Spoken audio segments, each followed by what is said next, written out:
In the heart of ancient Mesopotamia, something stirred. The year was 745 BC. The Assyrian Empire, once a towering force that shook the lands from the Zagros Mountains to the Mediterranean, had begun to crack. Its kings had grown weak. Its borders bled rebellion.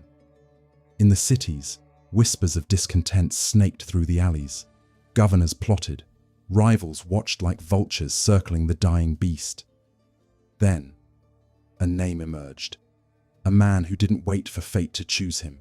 He carved his own path through silence and blood. Tiglath-Pileser III. To this day, no one knows his real origin.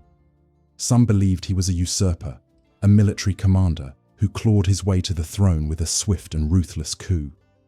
Others say he was a rightful heir, consumed by the weight of decline and forced to burn down what was rotten in order to save it. Either way, he came like a storm. He took the capital, Calhu, and reshaped it into the iron heart of a new empire.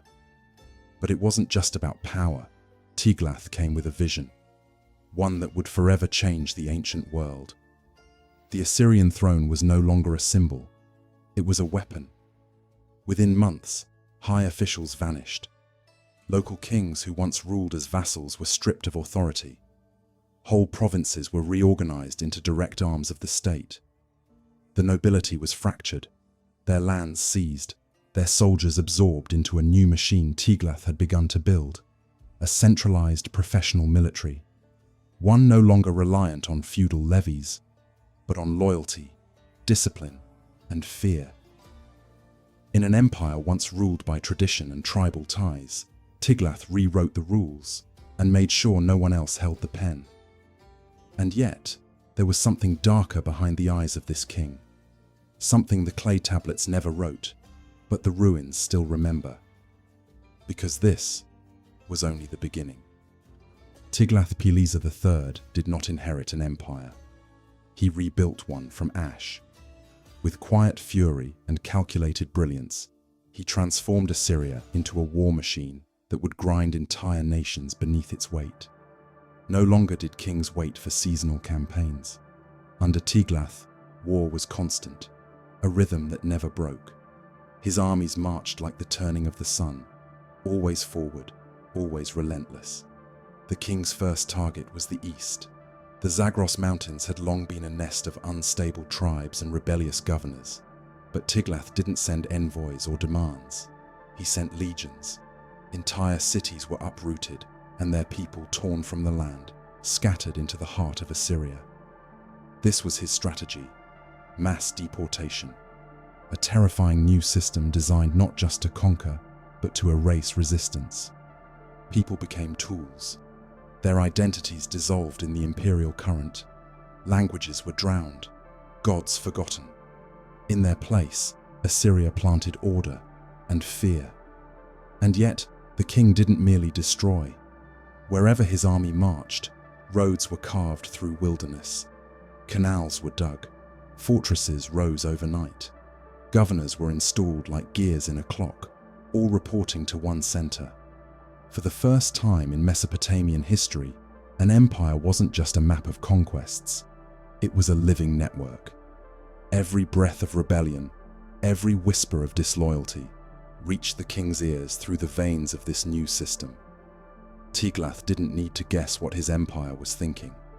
He knew. His eyes turned west next, towards Syria and the kingdoms that clung to their independence like dying stars. Hamath, Arpad, Damascus, each fell in turn, not just through swords, but through patience, deception, and siege. Cities burned under his banners, and their ashes fed his legacy. And when he reached the gates of Israel, there was no hesitation. He shattered its power, divided its land, and reshaped its soul. This was no longer about expansion. It was a redefinition of empire itself. One ruled not through kinship, but through systems, through fear, through inevitability. And behind it all stood Tiglath-Pileser III, not as a man, but as a force. As Tiglath-Pileser conquests carved through the ancient world, Something darker stirred beneath the surface. Not weakness, not hesitation, but an awareness of time. He wasn't simply waging war against kings.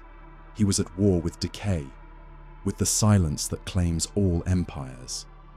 The Assyrian crown had seen glory before, only to crumble into dust and whispers. Tiglath's rise wasn't born from ambition alone. It was fueled by the memory of collapse, a deep, ancestral dread that history would forget them again. He moved to erase that threat, not just with iron, but with ink. Royal scribes followed in the footsteps of his soldiers. On clay tablets and stone reliefs, his victories were etched in obsessive detail. His image, tall, bearded, staring beyond the present, was immortalized in palaces from Nimrud to Kalhu. Every brick bore his name. Every inscription was a warning. Assyria had returned, and it would not be forgotten. But even as he built a machine that breathed his will, he knew it had to be fed. Cities didn't fuel themselves. Bureaucrats could turn to corruption, generals to pride. His empire needed constant motion, or it would crack under its own weight. So the campaigns continued. Every spring brought a new war, a new tribute, a new shipment of bodies and stone and gold to fuel the core. And within this whirlwind, the man at the center remained unknowable. Tiglath did not write poetry. He left no letters to his children. There were no myths of his kindness, only results. He was both builder and breaker, feared by enemies, and often by allies too. There are whispers that he distrusted his own nobles, replacing them with men of lower birth loyal only to him. Others say he ruled in near silence, letting policy speak in place of passion. Yet the more one stares into the record, the clearer it becomes. Tiglath-Pileser III was not trying to be loved. He was trying to last. And that is exactly what he did. By the time Tiglath-Pileser III grew old, the empire no longer resembled the one he had inherited. It pulsed like a living organism, vast, interconnected, and terrifying. From the shores of the Mediterranean to the gates of Babylon, his shadow stretched across mountains, deserts, and rivers. Roads carved by soldiers became arteries of power. Fortresses rose where rebellion once stirred. And local kings, once proud and defiant, now bowed with eyes downcast, bearing tribute wrapped in silk and fear. But the closer one looks, the more cracks appear beneath the surface. His reforms had worked, perhaps too well. The centralized state he created, built to carry his iron will, had become reliant on it. Every province, every official, every line of command led to him. And when that man began to fade, the system trembled. What happens to a machine when its engine grows silent? Tiglath's later years were marked not by retreat, but by exhaustion. The campaigns didn't stop, but their fire dimmed. He still issued commands, still demanded obedience, but there's a sense, buried between the lines of stone tablets, that the weight had grown heavier, that even he understood. Power is never truly held, only borrowed, and time, as always, came to collect. When he died, the world did not collapse. Not at first. His son Shalmaneser V took the throne. The empire, still spinning from the force of his father's rule, kept moving forward, but the pulse had changed.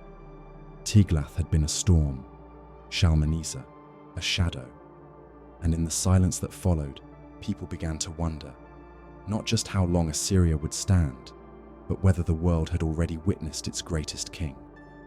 Tiglath-Pileser III was gone, but his presence never truly left. His empire, a thing forged by discipline, terror, and genius, continued to move, but like a great beast missing its heart. His successors sat on his throne, wore his crown, spoke in his voice, but none commanded the same fear, none inspired the same awe. They inherited his system, but not his spirit. The memory of Tiglath hung heavy in every court and camp. Generals whispered his tactics as gospel. Governors tried to mirror his ruthless efficiency, yet in trying to become him, they revealed what they lacked.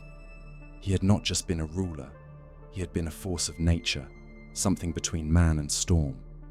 The kind of leader history remembers because the world bends under his weight. And it did bend. His reforms outlasted him by decades. His military structure, the conscriptions, the supply lines, the new ranks, became the blueprint of empire. His policy of mass deportation reshaped the demographics of the ancient Near East forever. Entire nations were scattered across foreign lands, their identities dissolved into new tongues and customs. It was control at a brutal atomic level. But power like that comes with a cost. As later kings took the throne, Shalmaneser V, Sargon II, Sennacherib, they ruled not just over lands and peoples, but over memory. A memory of greatness that grew heavier with time. Tiglath's name was etched into stone, but also into expectations. In time, those expectations became chains. Every military failure, every failed policy was measured against what he would have done. And slowly, the empire began to fray at the edges. Somewhere deep within the ruins of Nineveh, a statue may still lie buried, its face worn by time, its name cracked by centuries. But the ghost of Tiglath-Pileser III lingers, not just in the stones, but in the silence between them, in the questions his empire left behind. How much control is too much? How long can fear hold a world together? And when the architect disappears, how long before the walls begin to fall? The Assyrian Empire stood tall for decades after Tiglath-Pileser III.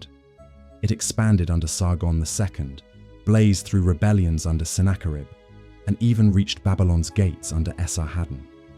From the outside, it looked indestructible, like a monolith stretching from Egypt to the Persian Gulf. But inside, it was slowly rotting. Tiglath had engineered a machine that could conquer anything. But even the most ruthless machines can only run so long before wear sets in. The vast web of provinces he had built needed constant pressure to stay intact.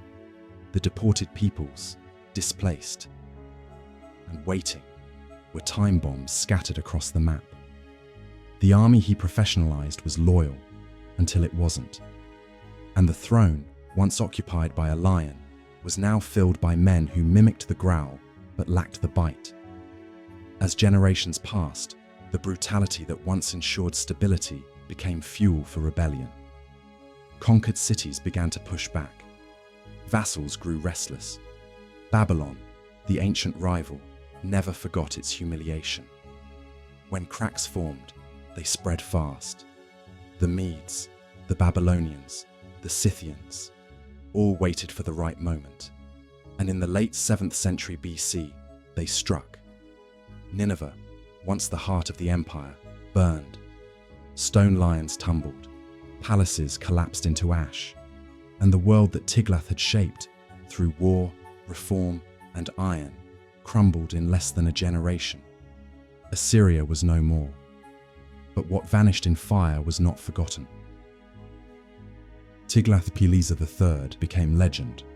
His name, inscribed in cuneiform, survived on tablets buried in distant sands.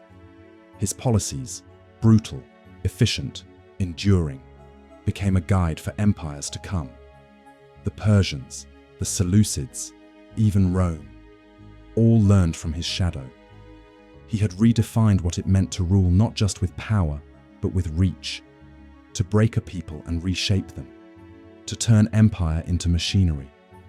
And that's the paradox of Tiglath-Pileser III, the man who made an empire so strong, it couldn't survive without him.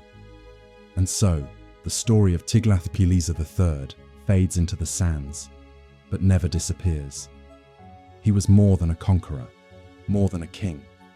He was a force that changed the ancient world, for better or worse. His empire may have fallen, but the systems he built, the cold logic of domination, the machinery of control, outlived him by centuries. They echoed in every great power that came after. If you enjoyed this journey into a forgotten king and his ruthless legacy, let me know what other ancient rulers, kingdoms, or mysteries you'd like to explore next. There are countless stories still buried beneath dust and stone, waiting to be told.